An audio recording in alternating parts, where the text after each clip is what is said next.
अगर आप खर्च करते हैं तो सावधान हो जाइए, क्योंकि एक बार फिर दुनिया आर्थिक मंदी की कगार पर है। हमारे देश भारत के लिए ये एक खतरे की घंटी हो सकती है। भारत ही नहीं बल्कि अमेरिका जैसे विकसित देश भी आर्थिक मंदी की कगार पर है। ऐसा लगता है कि एक बार फिर से ग्लोबल इकोनॉमी मंदी की राह पर आ गई है। इस बात को सोच कर इकोनॉमिस्ट की रातों की नींद उड़ चुकी है। इस वीडियो में हम जानेंगे कि ऐसे कौन से कारण है जिसकी वजह से इस मंदी की मार बढ़ती जा रही है। इसके साथ ये भी कि इस मंदी का हमारे जीवन पर क्या असर पड़ सकता है और इससे कैसे बचा जा सकता है। उससे पहले अगर आप हमारे चैनल को सब्सक्राइब नहीं किया है तो जल्दी से चैनल को सब्सक्राइब कर लीजिए, ताकि और नए अपडेट्स आप मिस ना करें। अगर आपको नहीं पता कि किसी भी देश के मंदी का पता कैसे लगाया जाता है तो देखिए, आमतौर पर किसी भी देश के जीडीपी में लगातार मतलब 3 से 6 महीने तक अगर भारी गिरावट आती है तो उस दौर को आर्थिक मंदी यानी कि इकोनॉमिक रिसेशन कहा जाता है। अगर जीडीपी में 10% की गिरावट आती है, वहीं अगर जीडीपी में लगातार घटना इकोनॉमिक स्लोडाउन कहलाता है। इस बार ये मंदी एक या 2 देशों तक सीमित नहीं है, बल्कि कई देश इसकी चपेट में आए हैं, जिसका सबसे बड़ा कारण रशिया यूक्रेन वार है। और ये सिर्फ वार से ही नहीं बल्कि इससे पहले जो महामारी आई थी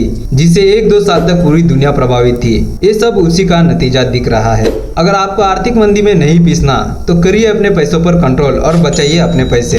इस बार ग्लोबल रिसेशन के चांसेस ज्यादा दिख रहे हैं, मतलब वैश्विक स्तर पर महामंदी। जब ग्लोबल पेंडेमिक आया था तब ये नहीं कहा जा सकता था कि लोगों के पास पैसों की कमी हो गई है। एवरेज की बात करें तो लोगों ने घर बैठे काम भी किया और पैसे भी बचाए और अपने पैसे भी खर्च नहीं कर पा रहे थे, क्योंकि घर बैठे उनकी जरूरत भी कम हो गई थी और लॉकडाउन की वजह से लोग कुछ खरीद भी नहीं पा रहे थे। तो जीडीपी में भी काफी गिरावट देखने को मिली।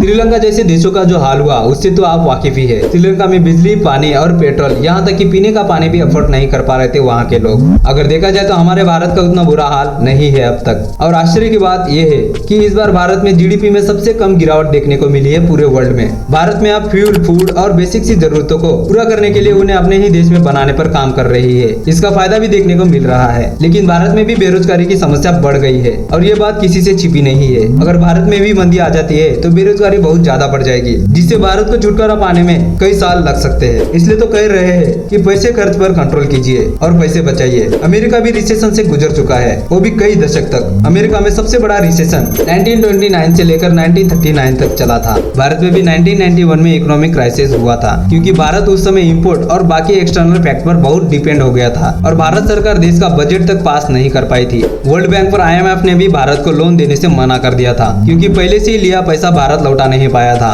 और परिस्थितियां ऐसी आ गई थी कि भारत को अपना सोना गिरवी रखना पड़ा था, वरना भारत के लिए आसान नहीं था। अब अगर देखा जाए तो भारत में 1991 से लेकर 2019 तक जीडीपी ग्रोथ और परचेसिंग पावर में 1100% बढ़ोतरी हो चुकी है। लेकिन 2019 के बाद से जैसे महामारी और रशिया यूक्रेन वार से इस पर काफी असर दिख रहा है। अगर आर्थिक मंदी ने भारत में कदम रखा तो इसका असर भारतीय नागरिकों पर काफी देखने को मिल सकता है। इससे क्या होगा चलिए जानते हैं। एम्प्लॉइज के वर्किंग आवर्स को कम कर दिया जाएगा, इससे एम्प्लॉय की इनकम कम होगी और कंपनियां अपना वर्कफोर्स कम कर देगी, जिससे बेरोजगारी बढ़ती है। अगर ऐसा होता है तो ना सिर्फ 1-2 साल के लिए बल्कि दशक तक चल सकता है। तो आपको क्या लगता है, अगर ग्लोबल रिसेशन होता है तो भारत इससे लड़ पाएगा या नहीं? अपनी राय कमेंट बॉक्स में दीजिएगा। और अगर अब तक आपने हमारे चैनल को सब्सक्राइब नहीं किया है तो कर लीजिए, ताकि आप हमारे नए अपडेट्स मिस ना कर पाए।